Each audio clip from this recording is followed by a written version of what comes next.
Y vamos a titular la conferencia que voy a compartir en dos partes, en esta y en la que sigue, con el título Un mundo en el abismo. Un mundo en el abismo. Un mundo que está a punto de naufragar.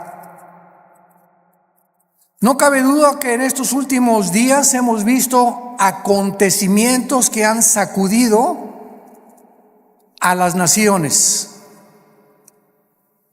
Acabo de grabar un reportaje especial, los invito a que lo vean en nuestras páginas, redes sociales, titulado Afganistán, donde comparto por cerca de media hora, 35 minutos, lo que está sucediendo en Afganistán, pero más importante que eso, las repercusiones globales que se vienen como consecuencia de lo que acaba de suceder. Y ustedes pues ponen los medios masivos de comunicación, CNN, Fox News, NBC, etcétera, etcétera, y todos los periódicos y los medios de comunicación seculares o del mundo nos presentan una perspectiva geopolítica, económica, histórica, pero no bíblica. Y cuando nosotros nos damos cuenta que estos acontecimientos se están desarrollando, corroborando, confirmando que verdaderamente la Biblia es ahorita la luz del mundo, siempre lo ha sido. Pero mientras más oscuro esté el mundo, más oportunidad tenemos nosotros de alumbrar.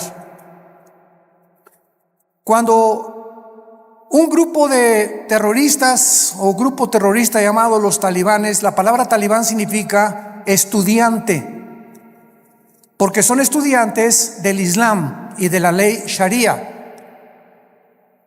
Cuando comenzamos a recibir correos, están llegando ahorita, ¿verdad?, los aviones tratando de sacar, y las imágenes que vimos, cómo la gente se caía de las alas de los aviones cuando estaban tratando de sacar gente de Kabul, que es la capital de Afganistán.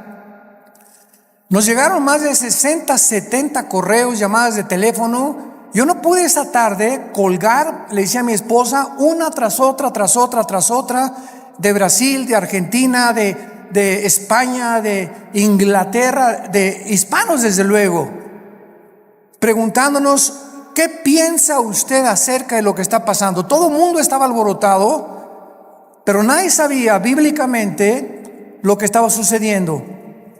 Me puse a orar e inmediatamente comencé a tratar de recopilar la información que yo podía reunir para dar una conferencia al otro día, un reportaje especial para que pudiéramos los cristianos principalmente darnos cuenta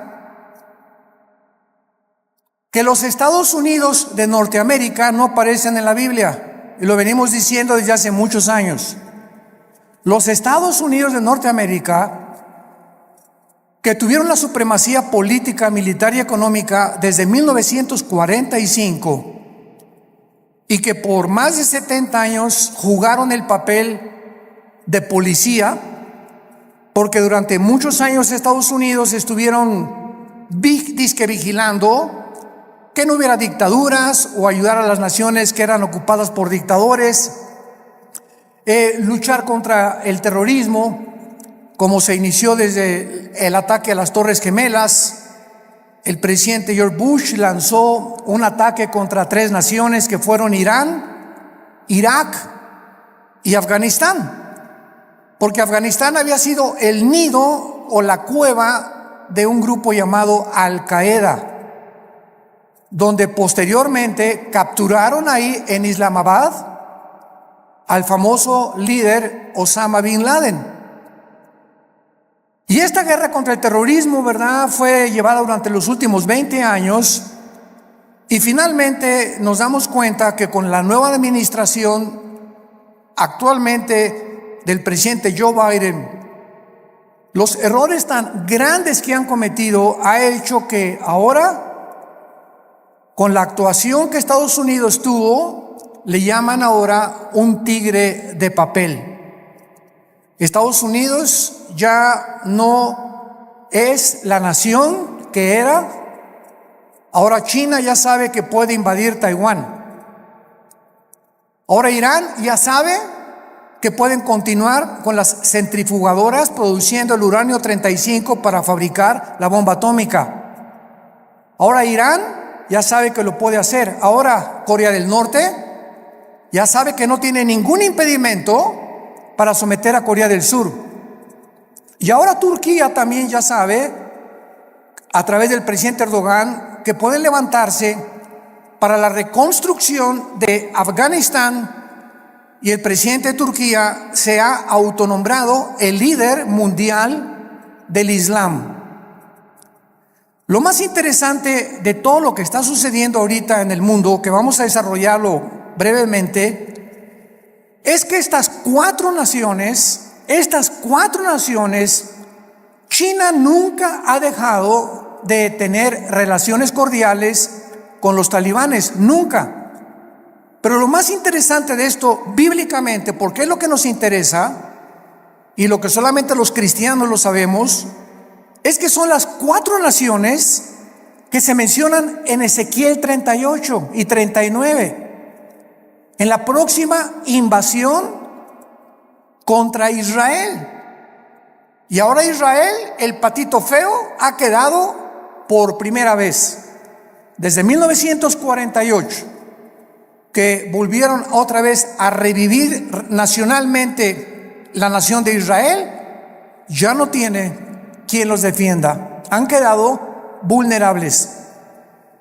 Y también los Estados Unidos de Norteamérica han quedado vulnerables, porque si Estados Unidos no aparece en las profecías bíblicas, y en esta invasión del capítulo 38 de Ezequiel no aparece tampoco, significa o que iba a caer económicamente, o que iba a comenzar a corromperse interiormente, como dijo Abraham Lincoln.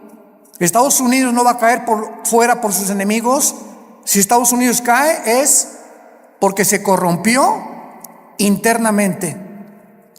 Y esto nos da un panorama maravilloso para saber que los cascos de los jinetes del Apocalipsis ya se escuchan en el cielo. La voz del novio ya la escuchamos, que dice: prepárate, prepárate, prepárate. Y todos ustedes que nos escuchan, que no tienen la seguridad de la salvación a través de la predicación del evangelio de la gracia de Jesucristo, prepárate para encontrarte con Dios. Porque así como los talibanes creían que en 2 meses las tropas norteamericanas iban a salir, y cuando descubren que Estados Unidos viola el pacto con el presidente Ghani y con los talibanes, de que no era verdad lo que el expresidente Trump firmó, les tomó 48 horas, 2 días les tomó apoderarse de toda una nación, sin que nadie chistara ni nadie dijera pío. Y se quedaron ahí en Afganistán más de 2,000 vehículos blindados, helicópteros Black Hawk, que son los más modernos para la guerra, más de 50 aviones, fusiles de largo alcance, de mira telescópica, lanzagranadas, millones de municiones. Y ahora este grupo se convierte en el grupo terrorista mejor armado y más peligroso del mundo entero. El mundo queda automáticamente bajo una gran amenaza. Pero estas 4 naciones, China, Rusia, Irán e Irak, forman parte de la invasión en Ezequiel 38. Esto es impresionante, es increíble. Y son las 4 naciones que están apoyando ahorita a los talibanes y que mantienen relaciones con ellos y los van a seguir defendiendo. Y por eso todos los que se consideraban que si no actuaban como China, no puede entrar a Taiwán porque la flota norteamericana ahora ya no, ahora ya pueden atacar a Taiwán. Irán, pues no podemos darle velocidad a la fabricación de las bombas atómicas porque Estados Unidos se nos puede echar encima. Ahora ya tienen la bandera libre para continuar produciendo armas nucleares. Y así, todas las naciones que tenían algún temor de que Estados Unidos reaccionara y mandara a sus soldados, se perdió completamente. El mundo ha quedado vulnerable. Ahora sus Biblias, en el capítulo 24 del libro de Isaías. Ojalá que todos hayan traído su Biblia. En los tiempos que vivimos, si tú no tomas en serio a Dios y sigues viniendo a la iglesia sin la Biblia, eres un cristiano de papel. A menos que ahorita en el metro se te cayó y lo olvidaste, que solo Dios lo sabe. Pero ya no podemos seguir siendo cristianos de papel, de pacotilla, de oídos, y profesando por afuera sin darle la importancia a Dios que Él nos pide que le demos a este libro sagrado, que es la única luz que tenemos actualmente. El pasaje que voy a leer en Isaías 24 se escribió hace más de 2500 años. Señores ateos que nos escuchan, escépticos y todas las personas que han atacado la Biblia y que se han burlado de ella, ahora van a comenzar a buscar y a volver otra vez a encontrar quién puede darnos respuestas de lo que está pasando geopolíticamente en el mundo. Y en este pasaje, escrito hace más de 2500 años, se describe cómo va a acabar el mundo. Pero aún más que eso, el Espíritu Santo nos delinea claramente las razones por las cuales el mundo ha llegado a la condición en la que se encuentra actualmente. Dice así: he aquí que Jehová vacía la tierra y la desnuda, y trastorna su faz, y hace esparcir a sus moradores. Y sucederá, así como al pueblo, también al sacerdote, como al siervo, así a su amo, como a la criada, a su ama, como al que compra, al que vende, como al que presta, al que toma prestado, como al que da al obro, así al que lo recibe. La tierra será enteramente vaciada, completamente saqueada, porque Jehová ha pronunciado esta palabra: se destruyó, cayó la tierra, enfermó. Cayó el mundo, enfermaron los altos pueblos de la tierra, y la tierra se contaminó bajo sus moradores porque, número 1, traspasaron las leyes; número 2, falsearon el derecho; y número 3, quebrantaron el pacto sempiterno. Por esta causa, la maldición consumió la tierra y sus moradores fueron asolados. Por esta causa fueron consumidos los habitantes de la tierra y disminuyeron los hombres. Se perdió el vino, enfermó la vid, gimieron todos los que eran alegres de corazón. Cesó el regocijo de los panderos, se acabó el estruendo de los que se alegran, cesó la alegría del arpa. No beberán vino con cantar, la sidra les será amarga a los que la bebieren. Quebrantada está la ciudad por la vanidad, toda casa se ha cerrado, para que no entre nadie. Esta escritura ha sido llamada el Apocalipsis de Isaías, porque después de que Isaías profetiza en este libro el juicio contra 11 naciones, El Señor ahora anuncia el juicio final contra el mundo entero.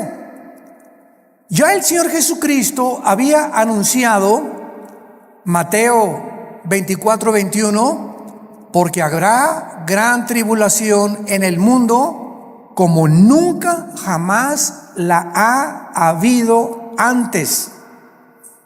En Lucas 21 escribe estas palabras el evangelista Lucas, versículo 25: habrá señales en el sol, en la luna, en las estrellas, y en la tierra angustia de las gentes, confundidas a causa del bramido del mar y de las olas, desfalleciendo los hombres por el temor y la expectación de las cosas que sobrevendrán en la tierra, porque las potencias de los cielos serán conmovidas.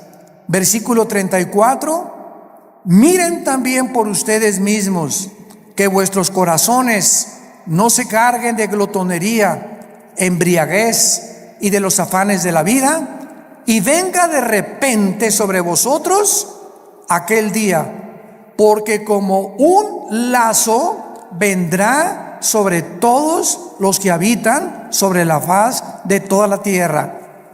Velad pues en todo tiempo, orando que seáis tenidos por dignos de escapar de todas estas cosas que vendrán y de estar en pie delante del Hijo del Hombre. Regresando al pasaje de Isaías, encontramos en los primeros 4 versículos 3 puntos importantes acerca del juicio de Dios. En primer lugar, dice el versículo 1: he aquí que Jehová vacía la tierra y la desnuda, la trastorna y hace esparcir a sus moradores. En primer lugar, encontramos que va a ser Dios y su Hijo Jesucristo, como lo vamos a ver a continuación, los agentes que van a juzgar al mundo. Esto es absolutamente obvio y lógico, ya que Dios es imposible que juzgue a alguien que no merece. Es imposible que Dios mande una maldición sin que los que reciban la maldición se hayan hecho merecedores de lo que recibieron, porque todo lo que sembramos, todas las decisiones que tú has tomado en tu vida, todas las cosas que has decidido en tu vida, tienen consecuencias, para bien o para mal. Si te casaste equivocadamente, si compraste un vehículo equivocadamente, si hiciste un gasto equivocadamente de dinero, no le eches nunca la culpa a Dios. Somos personas, individuos responsables moralmente de nuestras acciones. Y por esta responsabilidad y esta libertad y libre albedrío que tenemos para hacernos merecedores que lo que sembramos tenemos que recoger, tenemos que formar y normar nuestra vida de aquí en adelante. Dice la Biblia en Hechos capítulo 17, versículo 30 al 31, lo mismo. Veamos cómo los apóstoles anuncian quién va a juzgar al mundo. Pero Dios, Hechos 17, versículo 30, pero Dios, habiendo pasado por alto los tiempos de esta ignorancia, ahora manda a todos los hombres en todo lugar que se arrepientan, por cuanto ha establecido un día en el cual juzgará al mundo con justicia por aquel varón, o sea Jesucristo, a quien designó, dando a todos fe por haberle levantado de los muertos. Y el apóstol Pablo, en su segunda carta a Timoteo, capítulo 4, versículo 1, le dice a Timoteo: te encarezco delante de Dios y del Señor Jesucristo, que juzgará a los vivos y a los muertos en su manifestación y en su reino. Entonces, lo primero que el Espíritu Santo resalta es que va a ser Dios el Padre y su Hijo Jesucristo los que se van a encargar de juzgarte. Y en ese día, si ahorita tienes excusas de ser como tú eres, en ese día no las tendrás. Y así como estamos viendo con qué rapidez cambió el mundo en 1 año y medio, desde que comenzó esta famosa pandemia, todo ha cambiado. La moral, la conducta, la economía, la política, los medios de salud. En menos de 1 año el mundo ha sido trastornado completamente. En 48 horas un grupo terrorista se enfrenta al ejército más poderoso del mundo y los hace huir. En 48 horas sin disparar una sola bala.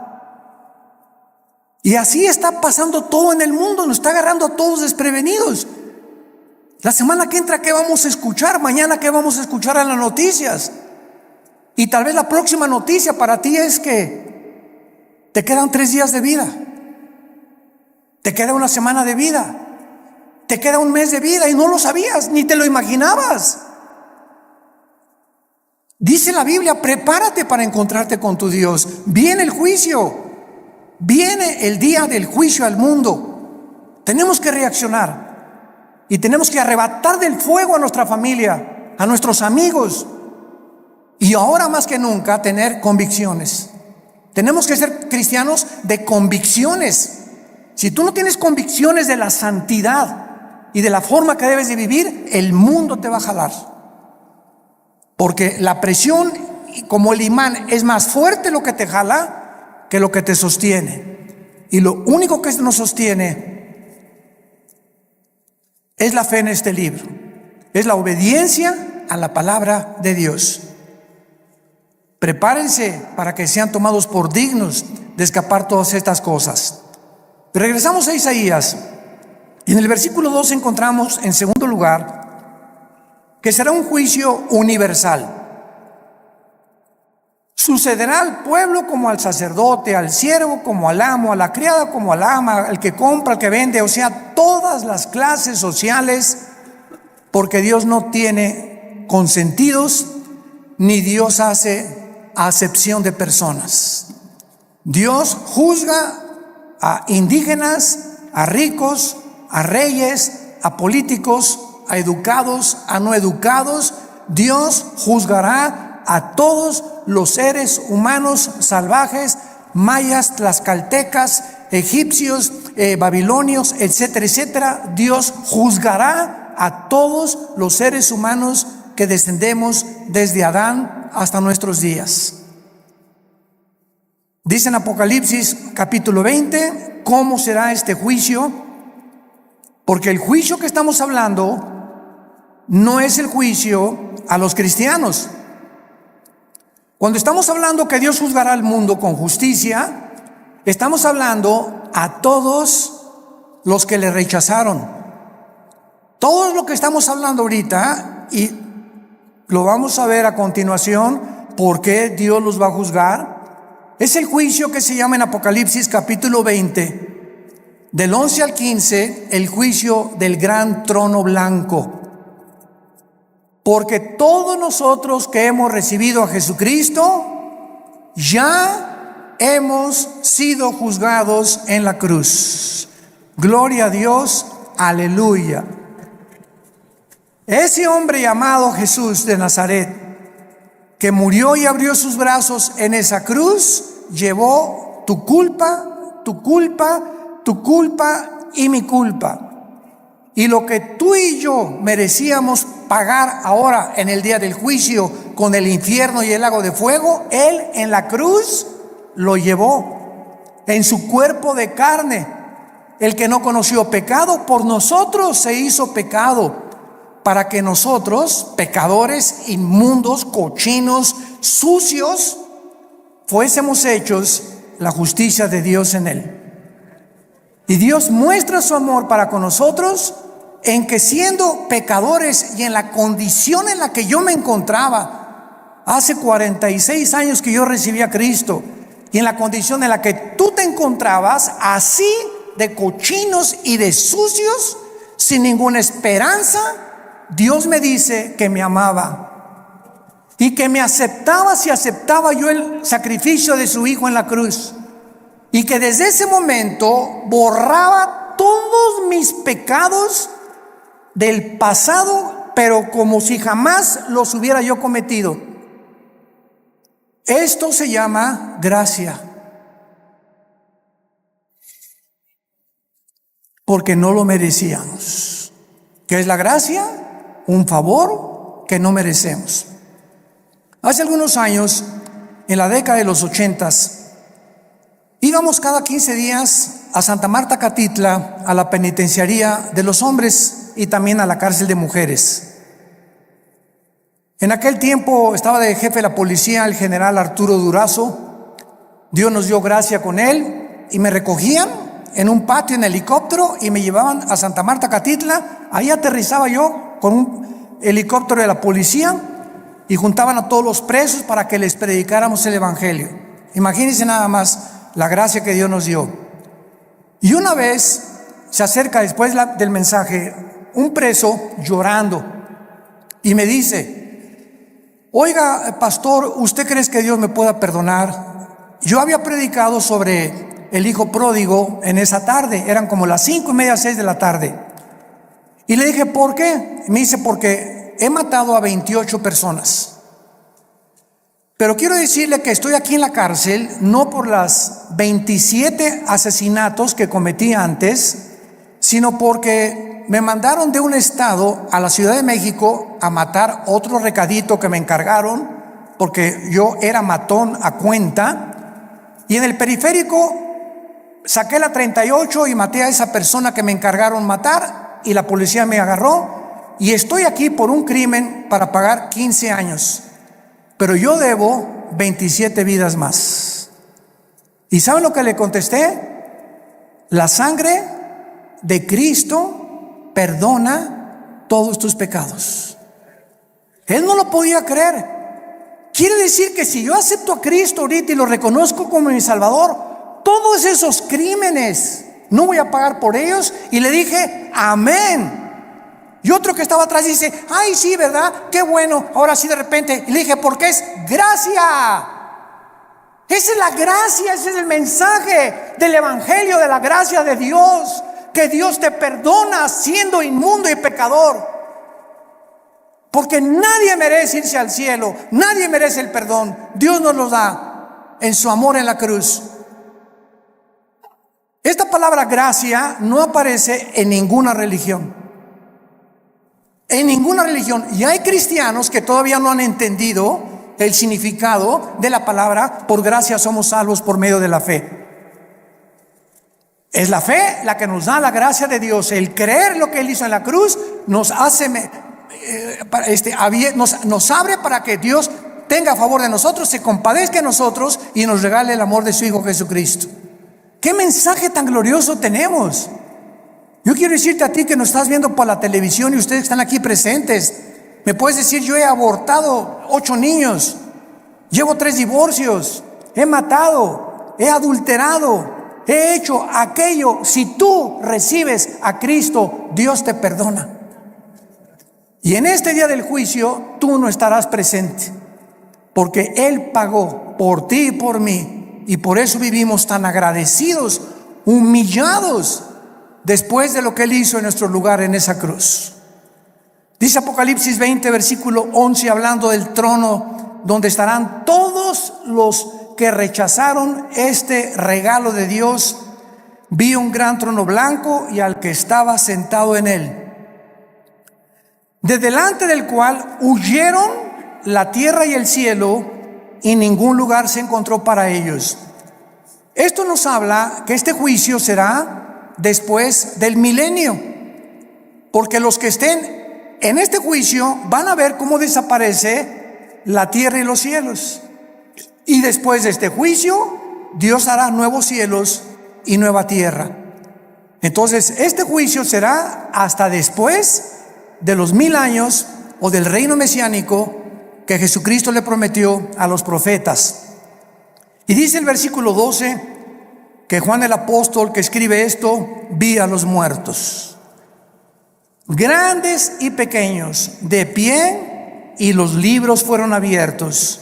Y otro libro fue abierto, el cual es el libro de la vida. Y fueron juzgados los muertos por las cosas que estaban escritas en los libros según sus obras. Vemos que Juan nos dice que cuando Dios abrió los libros, todos los seres humanos que estaban enfrente del trono de Dios estaban parados. No había nadie de rodillas, todos de pie. ¿Por qué? Porque en ese momento se acabó la misericordia. En ese momento ya no hay gracia. En ese momento ya no hay favor, ya no hay nada más que dictar la sentencia. La gracia, el favor, la misericordia están hoy que tú me escuchas delante de ti a través del mensaje del evangelio de la gracia de Jesucristo. Pero si después de esta vida tú rechazas lo que te está Dios ofreciendo en este momento, se acabó, porque eres responsable. Somos sometidos a la ley de la responsabilidad individual, y cuando tú te mueras, te morirás en tus pecados, porque tú así lo decidiste. Como dijo un predicador hace algún tiempo, Dios no manda a nadie al infierno. Dios no manda a nadie al infierno, ellos se van solitos. Dios dio a su Hijo en la cruz, y si tú te condenas es porque tú escogiste pasar la eternidad lejos de Dios, porque en esta vida rechazaste a Dios y no lo quisiste, menos te gustará seguir con Él después de muerto. Los libros van a ser abiertos, todos tus pensamientos, todas tus palabras y todas tus acciones serán traídas delante de ti como en una película.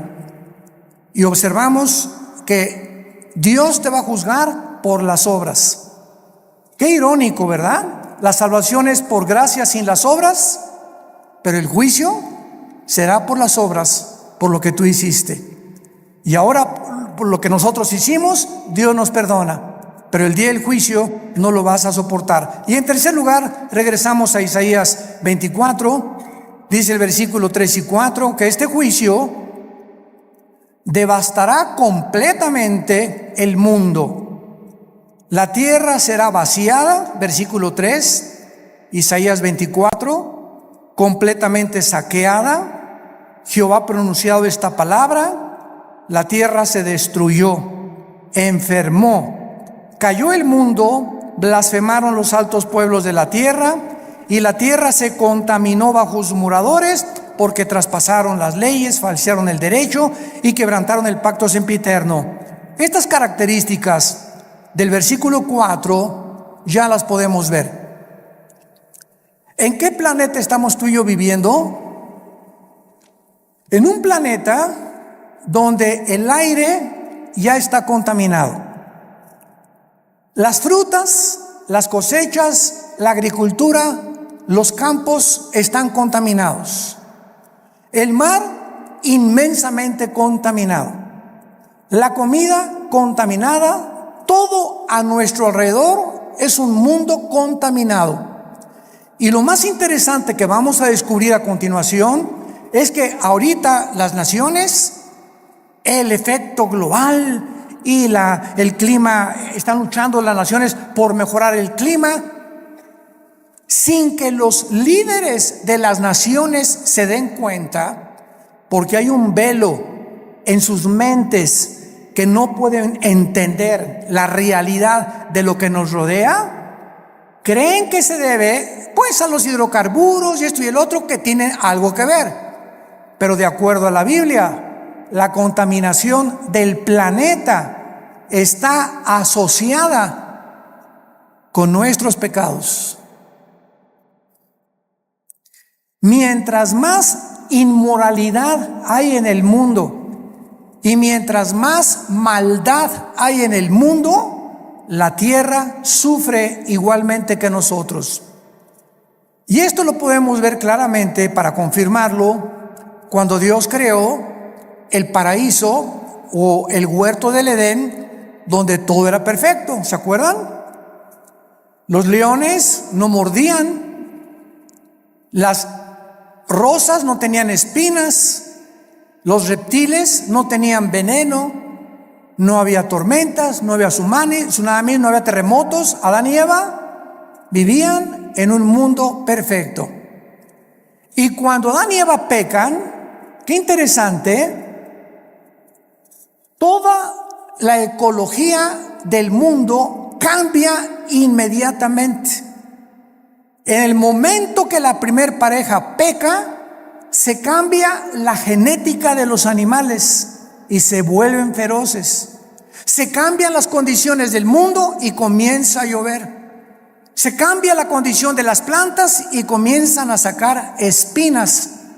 Toda la genética y la ecología del mundo cambia cuando el ser humano pecó. ¿Por qué? Porque desde Génesis 2, Dios le dijo a Adán y Eva: pongo debajo de ustedes para que se enseñoreen, para que sean los administradores de toda la creación. Pero si ustedes se apartan de mis leyes, la creación se volverá su enemigo. Y esto la gente que no tiene al Espíritu Santo no lo entiende. Y lo atribuyen a problemas de gases, hidrocarburos, y no hay absolutamente ninguna solución para cambiar ahora un mundo en crisis, un mundo que se encuentra en el abismo. Ahora veamos a continuación las causas del juicio en el versículo 5 que acabamos de leer. ¿Por qué el mundo ha llegado al punto que llegamos? Y hace 2700 años el profeta Isaías lo advirtió. Número 1, la tierra se contaminó bajo sus moradores porque, en primer lugar, falsearon las leyes o falsearon el derecho. Esta palabra es Torah en el hebreo, si te interesa ponerlo, cuando dice falsearon las leyes, falsearon los mandamientos de Dios. Y esto es importante porque la Biblia nos muestra claramente que la contaminación, repito, afecta al ser humano, y la iniquidad y la maldad y la inmoralidad de los habitantes del mundo es tan grande el pecado, que la naturaleza se vuelve contra nosotros. Veamos otros ejemplos de esto en el libro de Job, capítulo 36. Job, capítulo 36, versículo 33. El trueno declara su indignación. ¿Han oído ustedes los truenos y los rayos?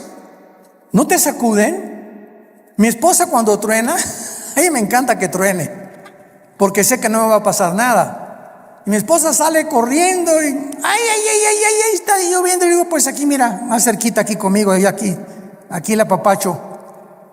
Pero cuando truena, nos ponemos así, ¿verdad? Porque se oye una cosa esplendorosa en el cielo, como una voz gigantesca. ¡Pum! Y dice la Biblia que es una manifestación de la indignación de Dios los truenos, como diciéndonos: ahí les va un botón de muestra de mi poder.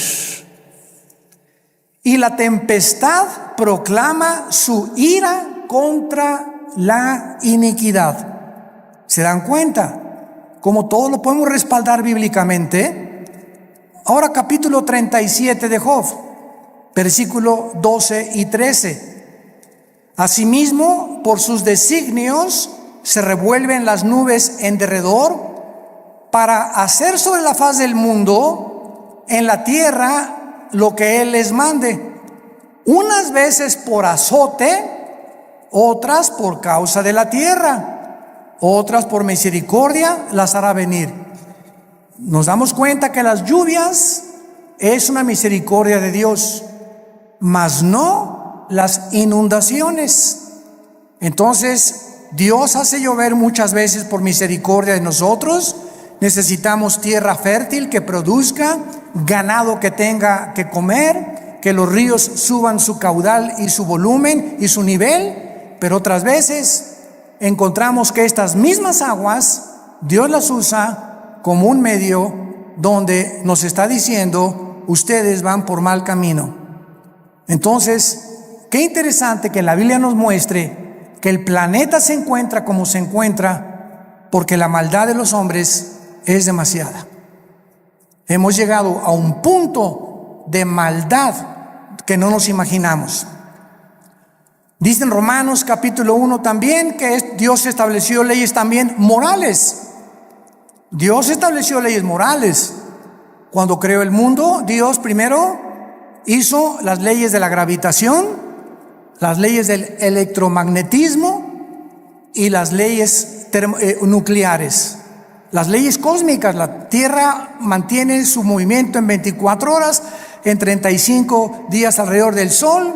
Vemos que la ley de la gravitación actúa las 24 horas del día, pero así, como estamos bajo un universo completamente y lujosamente, admirablemente diseñado por el Creador, gracias, señores científicos que nos escuchan, gracias al orden y el diseño de las leyes, existe la ciencia. ¿Por qué existe la astronomía? Porque los astrónomos pueden ver perfectamente bien y predecir un meteoro o esto y el otro, porque el universo está obrando, trabajando metódicamente como un reloj que se le dio cuerda. ¿Por qué existen las leyes? La primera y la segunda ley de la termodinámica, porque todo nos habla que está sujeto a un deterioro, a una oxidación. El Sol pierde toneladas masa cada segundo, y gracias a esto se establece que no hay evolución, que la segunda ley de la termodinámica contradice la ley de la evolución. En lugar de que estemos evolucionando, vamos de arriba hacia abajo, no vamos mejorando. Ya se profetizó hace 2000, la tierra iba cada día a deteriorarse más, y el carácter de los seres humanos iba a llegar a comportarse más bajo que el de los animales. Traspasamos las leyes. Dice Romanos capítulo 1, versículo 21. Pues habiendo conocido a Dios, no le glorificaron como a Dios, ni le dieron gracias, sino que se envanecieron en sus razonamientos, y su necio corazón fue entenebrecido. Profesando ser sabios, se hicieron necios, y cambiaron la gloria de Dios incorruptible en semejanza de imagen de hombre corruptible, de aves, de cuadrúpedos y de reptiles, por lo cual Dios los entregó a la inmundicia en la concupiscencia de sus corazones, de modo que deshonraron entre sí sus propios cuerpos, cambiaron la verdad de Dios por la mentira, honrando y dando culto a las criaturas antes que al Creador, el cual es bendito por los siglos. Por esto Dios los entregó a pasiones vergonzosas.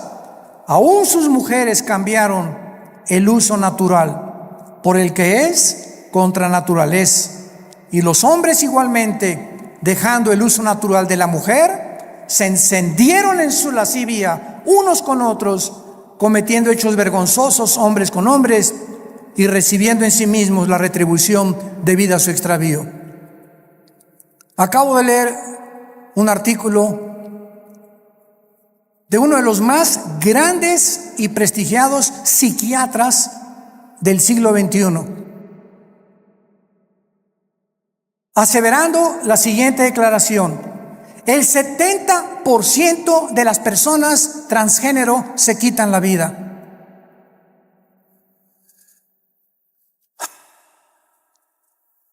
El 70% de las personas que intentaron cambiar la naturaleza con la cual nacimos, le dijeron a Dios: te equivocaste, yo no soy hombre, soy mujer, no soy mujer, soy hombre. Finalmente, cuando hacen la operación y la cirugía para cambiarse el sexo, en su alma son como Dios los creó. Y comienza una lucha interna, ¿soy o no soy? ¿O qué soy? Y la confusión y el conflicto mental llega al grado que prefieren quitarse la vida. Esto fue escrito hace 2000 años por el apóstol Pablo, dejando el uso natural, la biología, las leyes de la naturaleza. No hay más que hombre y mujer. No hay 3 sexos, no hay 4, no hay 5. Eres varón o eres hembra. Y cerramos la Biblia de acuerdo a la ciencia. Si tienes 2 cromosomas XX, eres mujer. Y si tienes el cromosoma Y, que las mujeres no tienen, eres macho camacho. Eres hombre de los pies a la cabeza. Y si tú niegas tu genética y niegas la naturaleza, acarreas, dice el apóstol Pablo, hace 2000 años, se viene sobre ti tu propia naturaleza. Y nunca podrás vivir en paz, porque has traspasado las leyes de Dios. En segundo lugar, dice, falsearon el derecho. Los gobernantes, los magistrados de justicia que nos escuchan, los jueces federales y civiles, los senadores, los diputados, los dictadores, han pervertido el derecho para gobernar recta, íntegra y honestamente una nación. El expresidente de Afganistán, Ghani, salió huyendo con más de 120 millones de dólares. Como todo buen político corrupto. Y si vemos una gangrena, un veneno que está ahorita en las naciones, es precisamente ese, la corrupción. No es el pueblo lo que les interesa, son sus intereses personales. Me voy a llevar lo más que pueda del pastel en el poco tiempo que tengo que ejercer mi derecho, antes de que acabe todo. Y finalmente dice la Biblia, quebrantaron el pacto sempiterno para terminar. Quebrantaron el pacto sempiterno. ¿Cuál es este pacto sempiterno? Veamos el libro de Malaquías, antes de Mateo, para terminar, el último libro de la Biblia, Malaquías capítulo 2, versículo 13, lo que el profeta escribió antes de que iniciara la venida de Jesucristo. Malaquías 2, versículo 13. Y esta vez haréis cubrir el altar de Jehová con lágrimas, de llanto y de clamor. Ya no miraré más a la ofrenda para aceptarla con gusto de tu mano. Me dirás, ¿por qué? Porque ha Jehová atestiguado contra ti y la mujer de tu juventud, contra la cual has sido desleal. Estoy enojado contra ti. ¿Por qué, Señor? Porque no eres fiel a tu esposa. Y vas a llorar y te vas a arrepentir y te vas a jalar los pelos. Y si te mueres en esta condición, te condenas eternamente. Porque has sido desleal. Vamos a ver qué significa la palabra hebreo, desleal. Siendo ella tu compañera y la mujer de tu pacto. ¿Cuál es el pacto que menciona Isaías que acabamos de mencionar? Sempiterno, el primer pacto que Dios estableció antes de cualquier institución humana, de los colegios y de los gobiernos. Se llama el pacto inquebrantable del matrimonio. A los que les interese, la palabra desleal en el hebreo es la palabra bagad, con B de bueno, A de Armando, G de Gárgara, H, A de Armando, D de David, bagad. Escuchen lo que significa ser desleal. Actuar encubiertamente, hipócritamente, fraudulentamente o secretamente, encubrir, tapar, engañar y decir cosas que no sentimos. Cuando tú te volteas a tu esposa y dices te amo, solo Dios sabe que le estás diciendo que verdaderamente le amas. Y cuando tú le dices a tu esposa te amo y atrás de ti tienes tu amante, estás encubriendo, eres un hipócrita, estás falseando completamente y Dios te está escuchando. Y eso Dios lo tiene que castigar. Dios tiene que juzgar la deslealtad, la hipocresía que podamos tener en el matrimonio.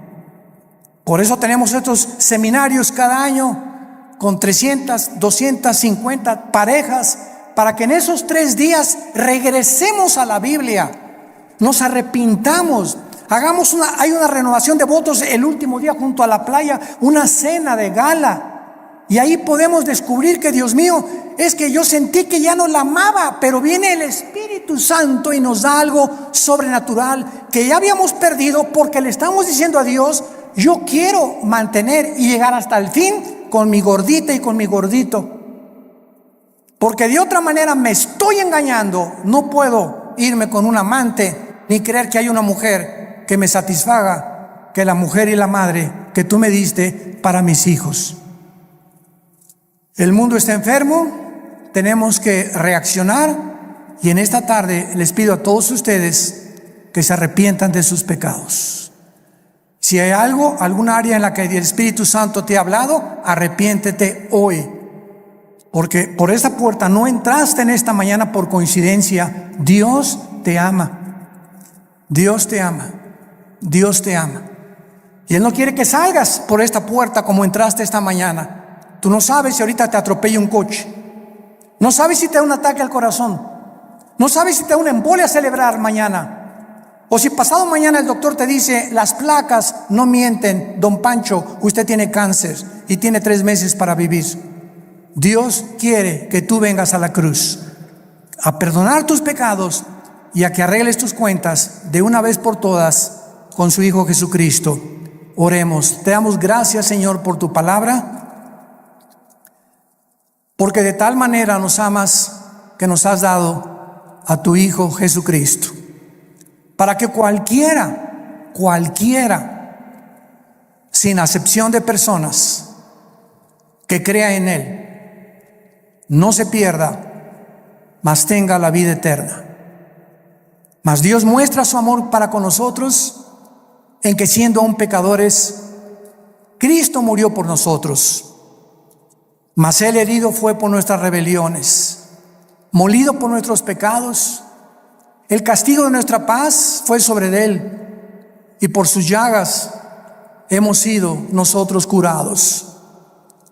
Él, que no conoció pecado, por nosotros se hizo pecado, para que nosotros fuésemos hechos la justicia de Dios en Él. ¿Qué tengo que hacer?, me preguntarás en esta mañana, para arreglar mis cuentas para siempre con Dios. La Biblia dice: arrepiéntete. ¿Qué significa arrepentirse? Reconocer que has pecado contra Dios y que no puedes seguir viviendo igual. En segundo lugar, que no tienes el poder para cambiar, porque solo Dios te lo puede dar mediante la fe en su Hijo. En segundo lugar, creer que Cristo en la cruz pagó con su sangre por tus pecados. Y en tercer lugar, que a los 3 días resucitó de los muertos para traer una esperanza eterna, inmarcesible, que nos está aguardando en el cielo el día que nosotros resucitemos.